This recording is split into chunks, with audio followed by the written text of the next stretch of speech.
Hey all, this is PhoneArena with a video review of the Samsung Galaxy Ace, a mid-range handset by Samsung featuring Android Froyo 2.2 Android with a 3.5-inch TFT screen. And we have a good-looking screen with a resolution of 320 by 480. So let's see what it has to offer in terms of design and functionality. First of all, the screen, of course, it also offers a pretty average level of detail. If you take a look up close, you can see what you get in terms of icons and pixel density, but it's a pretty standard resolution in the mid-range segment, although there are many better screens when we speak about high-end phones. On top, you also have the earpiece, and then you have a single physical key on the bottom, surrounded by two capacitive buttons. Which you can see right here, and then on the bottom part you have the mic, while on the right side you have a lock-unlock key right here and the micro SD card slot, which supports up to 32 gigabytes of micro SD cards. And on the left side you have the volume rocker, while on top you have a 3.5-inch standard headset jack, and then the micro USB port for syncing and charging the device, which is nicely protected with a lid. And we have the white version right here, so you have the white back cover. The only difference between the white and black one is the back cover. And here you can find a 5-megapixel autofocus camera with LED flash and speakerphone on the back, which produces pretty nice quality of a sound and of music when you play back some music. So basically that's the design of the Samsung Galaxy Ace. It has a solid feel to it, a light weight of just below 4 ounces. So let's jump to the interface and see what else the phone can offer. The interface of the Galaxy Ace is pretty much your standard Android Froyo experience, but this time tweaked by Samsung with its TouchWiz UI in its third version. As you can see, starting from the drop down in the home menu, you have in the home screen you have 5 shortcuts to different settings like Wi-Fi, Bluetooth, GPS, auto rotation, and silent mode, which is pretty handy. We also have 4 icons on the bottom, which define the menu. You can also see them in the main menu. They remain here. But apart from that, you have the standard Froyo experience. The only other noticeable difference is the side scrollable menu, unlike the vanilla Froyo experience where you have a vertically scrollable. This time it's side scrollable, and it also supports pinch to zoom. If you use your fingers to zoom out, you can see all the 4 different pages of the main menu, and you can easily navigate to each one of them by just clicking here. So this is pretty handy.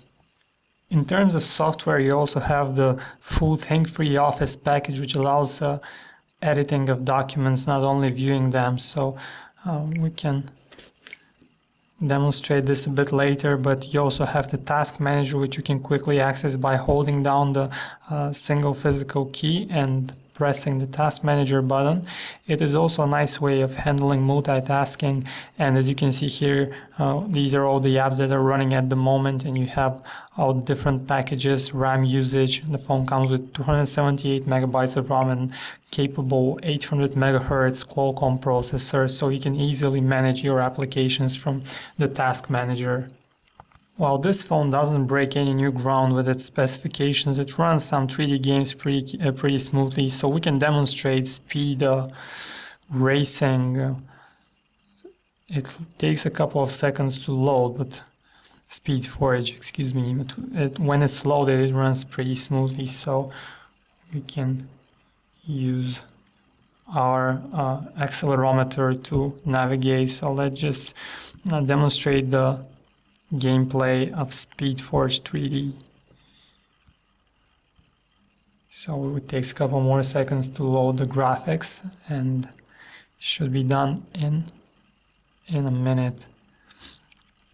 So as you can see, this is a pretty graphically intense game, but it still runs smoothly on the Galaxy Ace. And you have the vibration to aid you. As you can see, it renders the virtual world nicely.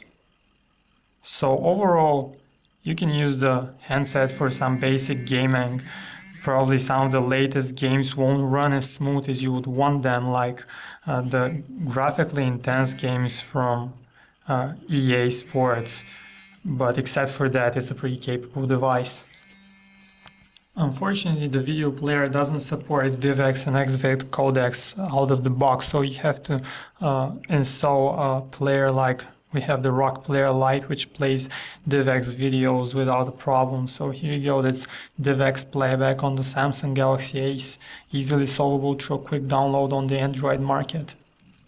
The 3.5-inch screen is perfect for browsing, so let's open up the browser and see how much time does it take to load our web page, which is pretty graphically intense. It also contains Flash, but this browser, although it's a standard stock Froyo browser, it doesn't support Flash, and you can't download the Flash player from the Android market either.